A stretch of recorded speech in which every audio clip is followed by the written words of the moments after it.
How's it going, guys? Welcome back to another video. Today we're going to be taking a look at the patch notes for the 13th of September, which is today, but if you're watching this maybe a couple of days later, then it is from the 13th of September. We're going to be going through this because I feel like there's some useful information in here, and for anyone who doesn't like going and reading through all the patch notes, just likes to sort of figure it out as they go along, this could be something that you could listen to in the background, and I figured they'd be quite useful for a lot of people. Anyway, let's take a look at this. Let's see what stuff has been added. I've had a quick skim through it, and there's some very interesting stuff in here. I'm quite impressed with some of it, but we'll have to see what there is, and hopefully there's some stuff in here that you guys find pretty cool too. If you enjoy the video, leave a like on it, subscribe to the channel if you are new. Hopefully this helps you guys out. Let me know if you'd like me to go through patch notes in the future. Maybe you guys prefer to get them that way. We'll just have to see. Anyway, let's go.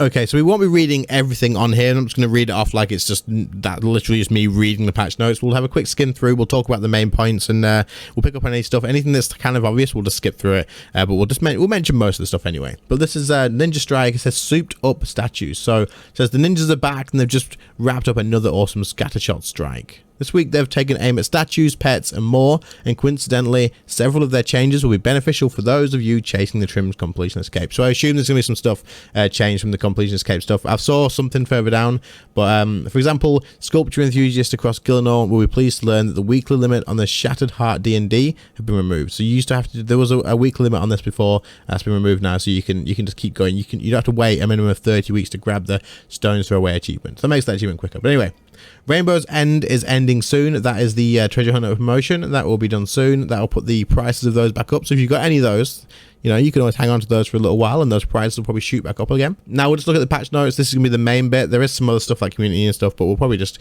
look at the patch notes and go through. So, statues. The weekly limit on statues Shattered Heart D&D has been removed. Good news for those of you looking to complete the Stones Throw Away achievement. So this used to take a long time. I think they said 30 weeks higher up. I don't have this, and obviously I don't plan on going for comp anytime soon, but for you guys who are going for comp, I'm sure you guys are happy about that. I'm not too sure how you guys that have comp will be feeling about that, but I guess it is what it is. It's done. Strange and golden rocks can now be added to their respective statues directly from the statue bag or the backpack. I assume you had to do something weird with that before. I'm not too sure, but we'll move down from here. Added 5 new enhancers, all of which may be gained from the Motherlode Maw.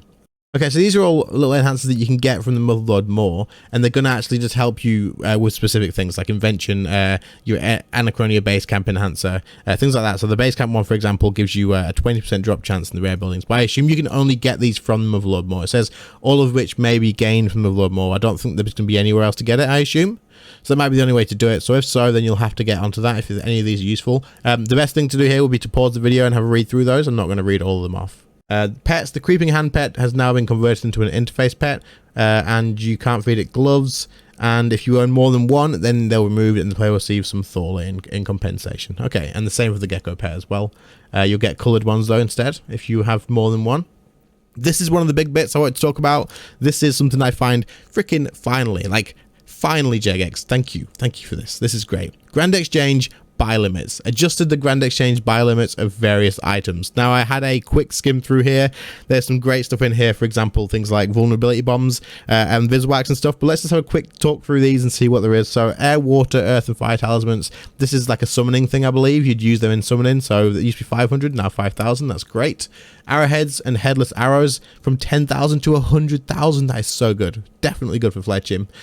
Feathers and arrow shafts from 10,000 to 100,000 as well. If they didn't match, that would have been silly.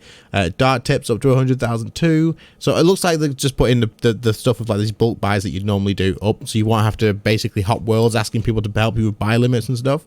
Elder arrow shafts 100 to 25,000. Elder headless arrows up to 25,000. Chronos 20 to 50,000. There we go. That's a good one because the Chronos was always a pain in the ass to buy loads of. The Dragon Matics have come down from 100 to 2. That makes sense because it follows like the armor and stuff, weapons and whatnot, and tools like high. It's just crazy. 100 of these as a buy limit was just ridiculous. Didn't make sense. Primal fruit pulp, not a clue what that is used for, but from 100 to 5,000. Spirit shards on the Grand Exchange, which is usually you would not do that anyway, because you would buy these from the person in Tavily or any summoning person basically, the NPC, but they've gone from 10,000 to 500,000.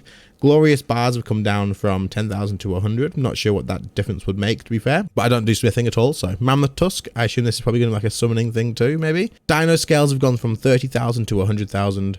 Poison Slime, which is for Herblore, I believe, 1,000 to 5,000, which is great to see those limits go up for Herblore and stuff. Magic Notepaper, this is one of the great ones. Magic Notepaper, 500 to 2,000. Now, you're not going to use a ton of Magic Notepaper in one go, but when you want to stock up, you just don't want to have to buy 500 and leave a freaking offer in there for ages. And Adrenaline Crystal, which is another thing, you could only make 200 like Adrenaline Renewals or something at a time because you needed the Adrenaline Crystals.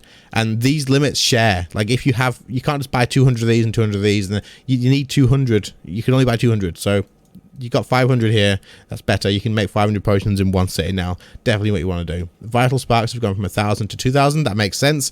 If you wanted to buy the ability, you couldn't. You couldn't buy the ability. You had to freaking get someone else to buy you 1,000 of these. It was just a pain. Abomination Cape going from 100 to 2, which makes sense. Spider Legs 100 to 2 makes sense. These were a great flip. These were a great flip in the past because you could buy 100 of them, and they sometimes had like a 1 mil margin. It was crazy. Mechanized Chin Chomper 20,000 to 5,000. Oh. Really? Okay, I mean, no one's buying 5,000 chins anyway in one go, but that's weird that it's gone down. I wonder if there's a reason for that. Barrow's Totems, not sure what they even do. Viswax, yes, this is it. Viswax, 200 Viswax up to 500. Thank you so much. Thank you. I had to leave an offer in for Viswax all the time. You guys know that when I start a stream, there is always me going to the freaking Grand Exchange to buy Viswax every single time because the limit's 200. Crazy. You can use that so fast, so damn fast. Swamp Tar, 5,000, 20,000, doesn't matter. XP capacitors don't really matter either. It's great for invention, but I don't think you ever really need to buy 5 in one go anyway, but I don't know. The Araxite Pheromone has gone down from 100 to 10. Doesn't make much difference at all. Shadowy Egg, it won't make a difference either. Unless you like flipping it, it won't make a difference. Flies and beetle bits, not a clue. Sounds like something for fishing or something. Divine Charge and empty containers. So you can go, it's gone from 10,000 to 1,000 for divine charges. Okay, you don't need that many of these to charge your gear anyway. Actually, the other bit would just be for flipping, but not too sure. Pterosaur Maul Pieces from 100 to 2. That's, again, probably something to stop flipping. The Primal Dessert Starter Main, of course. This is the Primal Feast limit. It's basically gone from 100 to 1,000. I feel like that's kind of just for Lucario at the moment. We're seeing as he's pushing in rage and using Primal Feast like crazy, but 100 to 1,000, that just makes life a bit easier. This is a great one. All potion bombs, vulnerability bombs, like freaking the what is it, entangle bombs or whatever they're called. These are all sticky bombs. That's it. 100 to 1,000. Thank you so much. Finally, Power Burst Potions, 100 to 1,000. You go through those pretty slowly, but it's nice to see. Herb Seeds, 100 to 500. Masterwork and Trimmed Masterwork Armors, 1,000 to 2. And Treasure Trail item sets. There's still a group restriction, so you can buy 50 in total, but it's still shared. So like you can't buy 50 of this one and 50 another one. That makes sense. But the great ones about this is basically the potion bombs, the Power Burst potions probably for some people, but these ones, absolutely, hell yes. The Viswax and a few of the other things as well, absolutely great to see. Finally, Adrenaline Crystals, another great one. Thank you, JX. We needed that. General quality of life. The Spirit Cape unlocks special move cost reduction now applies to non-combat familiars. So for anyone who uses summoning scrolls for their like skilling and stuff as well, then this will be really useful. It used to only apply to combat only, so like the Ripper Demon for example, but now it'll work to the non-combat familiars too. This is really cool. This just makes the Spirit Cape even more worth getting. I've mentioned it in a few videos. Make sure you get Spirit Cape from the Dungeoneering person. It only has to be in your bank. You don't have to have it equipped. It's absolutely great. Moved buyer contract option from at Manor Farm and the Ranch Out of Time to a notice board, which means you can, which allows players to easily select which buyers they'd like to sell to. Okay, so this just means that you can select what buyers are going to come next. I don't know much about Player on Farms, but I think it's rather than talking to the old woman, the granny, you can just do it on a notice board now instead. Might be a bit quicker to do.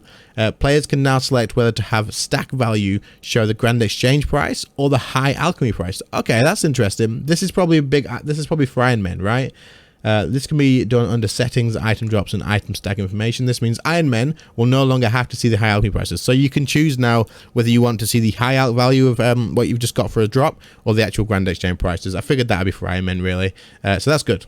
This affects how much gold is added to the room metrics drop, so it automatically changes room metrics, nothing to worry about. Fixed an issue where it was possible to obtain multiple rare items for the Anachronia base camp. That doesn't matter too much. The Conquest a Door achievement is no longer required for the trimmed completion escape. So they took another achievement off of the comp cape. Okay, so they just took that out of the game, or is it?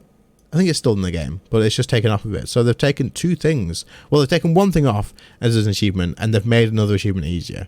I'm sure there's going to be some people complaining about this, and then there's going to be people who want the comp cape happy about it. But I guess it's you can't really win. But I think this took a long time to do. Someone let me know in the comments. Did this take like a freaking long time to do? I think it did. But anyway, the Lorehound pet will now affect the drop rates of ancient pages and magic journal pages. That doesn't matter too much. People who obviously like want the lore pages and stuff, sure, but otherwise, meh. The Glacor front. Okay, so there's some fixes here. So I wonder, the one fix that needs, doing to this boss is clicking the freaking extra Glacor from 250% onwards. Has his click box been done yet?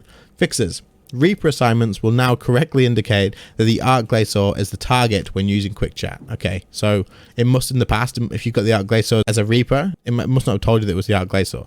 Fixed a grammar error on the grouping system UI. Okay, fixed a grammar error. Okay, that's not the click box.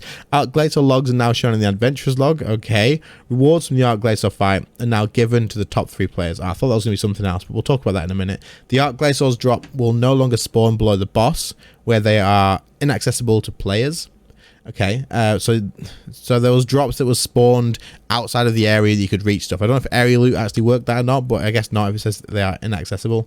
Players can now consistently leave the Arch-Glacor arena after defeating the boss in hard mode. So there's some people who are streaking, like really long streaks, and then once they get further up, it could happen at any enrage, but people would get really far in, and then as they were trying to leave, it just wouldn't let them do it. So they had to X-log, and when they X-logged out of the game, it would actually kill their whole streak. It would say that they'd basically died, and they'd lose the 15% of their loot, and then they have to claim the streak. It was a little bit stressful for a lot of people, but there's nothing else mentioned in here. I did kind of think there was going to be some changes in here about the enrage and stuff, but there's nothing.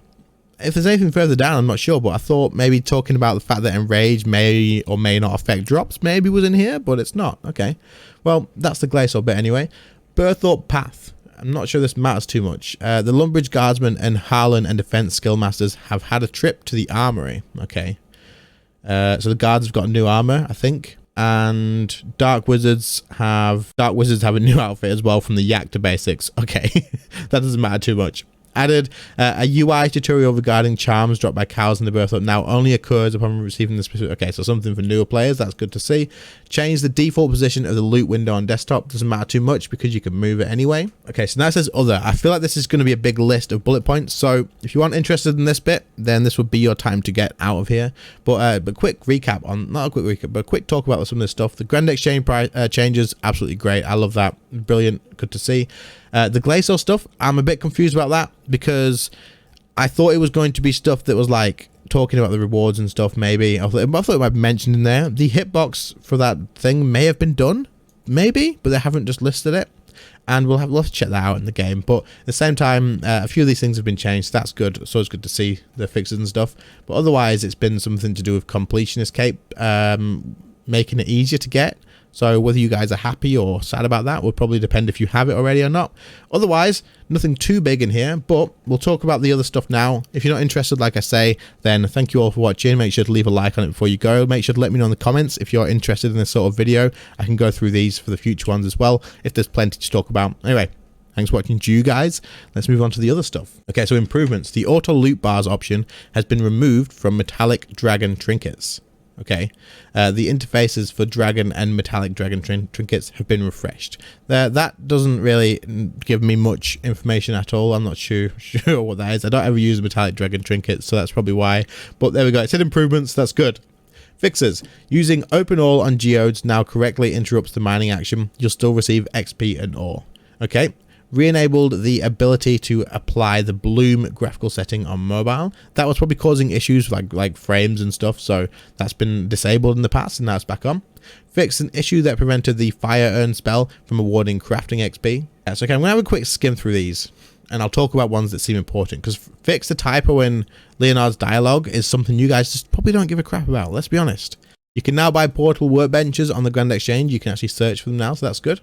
Death will no longer assign bosses he shouldn't. That's probably quite important for some people. I'm sure someone's been screwed over by that in the past. Reporting a player from a clan will now correctly grey out the name of the reporter. That's good. So if you report someone, I guess, in your own clan, maybe it didn't used to do it in the bit where it showed who reported you and stuff, but okay. Opening the upgrades and extras interface at the start of a duel will no longer delay the first hit of damage. So this is the stall thing that was happening, and a lot of people were using to make sure they won a stake, pretty much. So they've changed that. That's good. They fixed it. Thank God for that. Fixed an issue where players could not restore summoning points if they didn't have a pet summon. This was something I noticed, and it was kind of annoying. I was clicking to restore it, but it just wasn't doing anything. But it's there now. Happy days. Yeah, so like I said, there really wasn't much in that others bit except for the stuff that I mentioned. There's probably not much point in you guys going through it, but I will leave the link in the description if you want to go through and check each and every bullet point here, because maybe there's something in here that will be useful for you, but I really don't think so. But anyway, guys, this is really cool. I love the Grand Exchange stuff. That is great quality of life.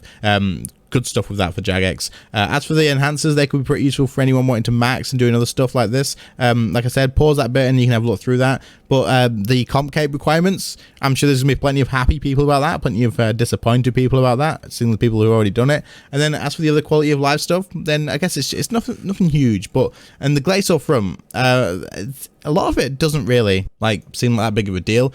Obviously, being able to actually leave the arena is great, and being able to actually get your drops is great. That's the important bits. But as for the other stuff, it's just like text and names and stuff, so that's fair enough. But anyway, guys, if you enjoyed this, let me know.